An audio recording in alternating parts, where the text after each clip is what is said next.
Chers amis, je prends la parole pour apporter simplement quelques petits compléments sous forme de rappel et pour faire face à la dernière actualité qui, comme vous le savez, consiste en une distribution qui s'est achevée il y a peu des procès-verbaux remis par le Conseil constitutionnel à la suite de la vérification des listes de parrains que nous avons eu à leur remettre et qu'ils ont eu à étudier. Rappelons que c'est dans la précipitation qu'il y a eu modification de notre Constitution, modification de la loi électorale et arrêté d'application signé par Monsieur le ministre de l'Intérieur. Cela a permis le démarrage d'un parrainage, d'un système de parrainage unique au monde.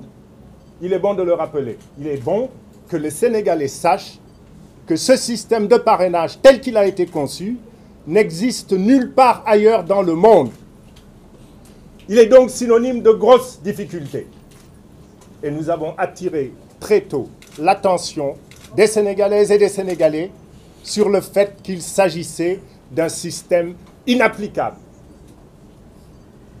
Mais l'objectif était d'abord l'élimination de candidats. Jugez-en vous-même. Difficile au point que l'arrêté de Monsieur le ministre ne peut pas respecter la loi. Difficile au point que la Constitution parle de signature et qu'à aucun moment donné, j'y reviendrai, ces signatures ne sont contrôlées.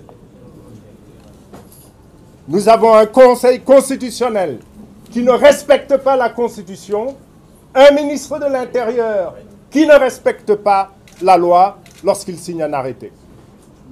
Et lorsque l'opposition introduit des recours, la justice se montre complice.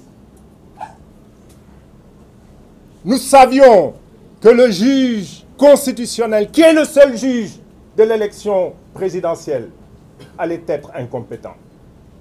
Combien d'entre eux savent manipuler, ne serait-ce qu'un fichier Excel? Ils ont donc dû avoir recours à des services externes, extérieurs, en excluant la Sénat, en excluant également les partis politiques qui sont concernés en premier chef par l'organisation d'élections dans notre pays. Ils ont fait appel à des services extérieurs, mais ils restent incompétents dans l'appréciation du travail qui leur est fourni. Mais double raison de se méfier, de ne pas accepter, de ne pas croire en la qualité des restitutions qui sont faites par le Conseil constitutionnel. Ils ont mis en place un système un dispositif de contrôle auquel ils ont associé l'ADIE, l'Agence de l'informatique de l'État, et la DAF, la Direction de l'automatisation des fichiers du ministère de l'Intérieur. Mais l'ADIE est un service rattaché à l'un des candidats, le président de la République. L'ADIE est un service dirigé par un militant APR de Grand-Yoff. La DAF est en amont du système, on le retrouve en aval du système. Il y a manifestement un problème d'impartialité. Nous présentons des fichiers électroniques, nous présentons également des fichiers papier. C'est ce que prévoit la loi. Soit dit en passant, je l'ai dit tout à l'heure, l'arrêté du ministre qui définit le fichier électronique ne respecte pas la loi. Parce que dans la fiche électronique, il n'y a pas la signature. Dans la fiche électronique, il n'y a pas le nom, il n'y a pas le prénom, il n'y a pas le numéro d'électeur du collecteur. Mais ça ne gêne pas le Conseil constitutionnel. Nous avons donc produit des fiches papier qui demandent beaucoup d'efforts. Beaucoup d'efforts. Beaucoup de dépenses. Non pas pour acheter des fiches, parce que nous n'avons pas les moyens de Benno Bokk Yakaar, mais des moyens parce qu'il faut se déplacer, parce qu'il faut mobiliser, parce qu'une fois que les fiches sont remplies, il faut les faire venir, il faut les traiter.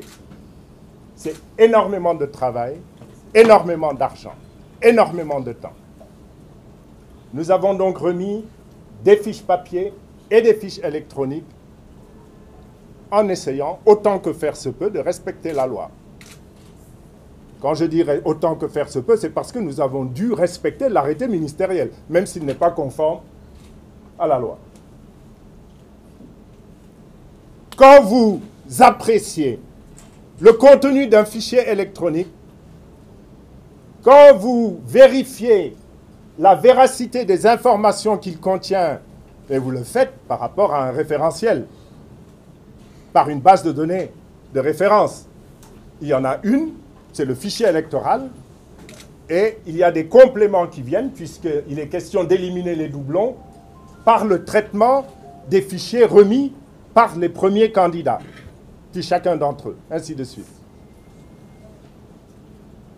Mais quel est ce référentiel?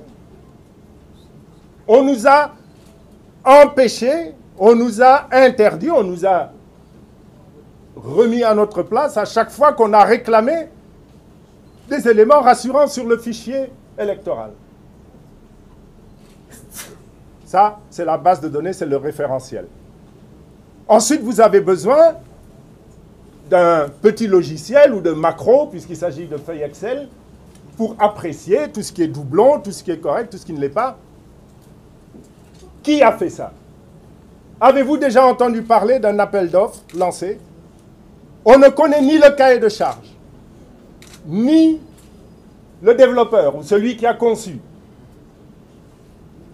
Et nous avons 7 sages, disons-nous, qui écoutent ou qui observent une projection d'éléments et on vous dit il y a tant et tant et tant rejeté pour tel et tel motif.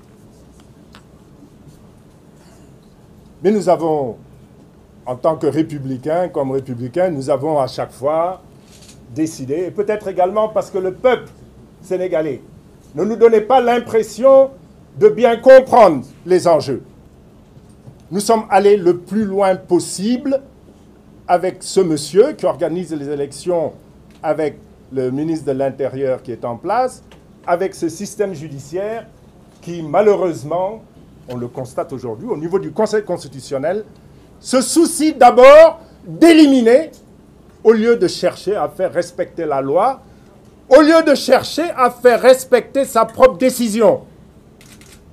Et concernant cette décision du Conseil constitutionnel, il faut quand même souligner qu'il y a eu précipitation pour changer la Constitution, il y a eu précipitation pour changer le code électoral, il y a eu précipitation pour prendre l'arrêté ministériel, et tout d'un coup, calme plat, le dispositif de contrôle que devait mettre en place le Conseil constitutionnel, eh bien, il a été oublié.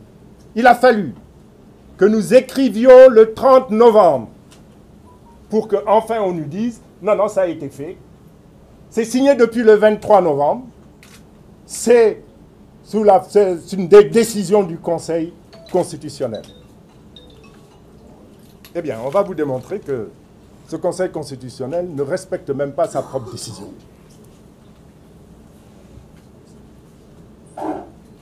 Les rejets ont été notifiés. Cet après-midi, ce sont les éléments les plus frais de l'actualité, et c'est un peu pour ça que je prends la parole. Ils sont en train d'être analysés par les services des différents candidats, mais on peut déjà en donner quelques éléments. Il y a ce qu'on appelle les doublons externes. Un doublon externe, c'est un doublon avec une autre liste.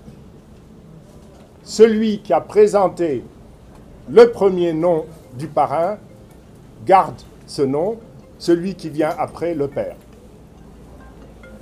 Nous avons reçu, tenez-vous bien, la liste des doublons soi-disant externes sans précision de la liste dans laquelle ce nom se trouvait. C'est-à-dire qu'il n'y a pas de preuve de doublon. Aussi simple que ça. Or, la loi électorale prévoit des poursuites judiciaires à engager contre les auteurs de doublons. Vous ne pouvez pas accuser sans preuve. Il n'y a pas de preuve fournie pour les doublons externes. Il y a d'autres motifs de rejet. Il y a celui de la région non conforme. Tenez-vous bien. Vous avez un électeur sénégalais, citoyen sénégalais, puisqu'il est électeur sénégalais. Vous fournissez son numéro de carte d'identité correct, son numéro de carte d'électeur correct. On vous répond, vous êtes trompé, vous vous êtes trompé dans la région au niveau du fichier électronique, sans qu'il y ait retour vers la fiche papier, et on l'exclut. On exclut ce citoyen sénégalais et on lui refuse le droit de parrainer un candidat à la présidentielle. Vous avez aussi un cas particulièrement curieux, non inscrit au fichier électoral. Alors, je vous parlais tout à l'heure des efforts qui ont été déployés par les équipes des candidats. On leur donne des instructions. La première des instructions, c'est s'il a déjà parrainé quelqu'un, ne recueillez pas sa signature. S'il n'est pas électeur, ne recueillez pas sa signature. Et à moins que le Conseil constitutionnel n'accepte d'être complice, mais il lui appartient de retourner à la fiche papier pour voir ce qu'il y a dans la fiche papier. Et c'est ça qu'il a mis dans sa décision numéro 1/2018 du 23 novembre 2018. En cas de litige, en cas d'anomalie, on va vers la fiche papier. Le Conseil constitutionnel, pressé d'éliminer des candidats, ne retient pas de respecter sa propre décision. Je vais vous donner un cas, malheureusement, je vais demander à ses collègues de m'en excuser, je vais vous donner un cas personnel. Nous avons produit toute une liste, toute une liste de parrains de l'étranger. Toute la liste a été rejetée sous le prétexte que nous n'avons pas donné de numéro par ligne de parrain. Bon, évidemment, le président du Conseil constitutionnel ne connaît pas Excel. Mon représentant il a dit, mais écoutez, c'est une affaire de 2 clics. Tac, tac, petite formule, on copie, et puis ça y est. Non, non, non, on rejette. Ça vous prouve, on aurait pu aller vers les fiches papier, comme ils le disent, et vérifier, parce que ce qu'on leur demande, c'est de constater l'existence ou non du parrain et la conformité des éléments, notamment nom, prénom, numéro de carte d'électeur, numéro de carte d'identité. Mais on a eu affaire à des personnes pressées de vous éliminer sous quelque prétexte que cela puisse être. Il y a aussi de nombreux cas de rejet concernant la carte nationale d'identité non conforme. Cela également est bien curieux. À chaque fois, on vous dit non conforme sans préciser la nature de l'erreur. Donc, nous n'avons pas aujourd'hui les moyens de contrôler ce qui nous a été donné. Alors, il faut également préciser, on me le rappelle, que nous avons donné des fichiers électroniques, des fiches papier. La moindre des politesses, c'est de nous retourner des fichiers électroniques pour qu'on puisse nous-mêmes faire nos propres contrôles. Ils nous ont remis des fiches papier avec des milliers de lignes. Comment voulez-vous organiser un contrôle? Encore une fois, vous le constaterez, et il est important qu'au-delà de vous, le peuple du Sénégal le constate. Nous avons affaire, nous le savions, nous l'avions dit, mais la réalité le confirme, la pratique le confirme.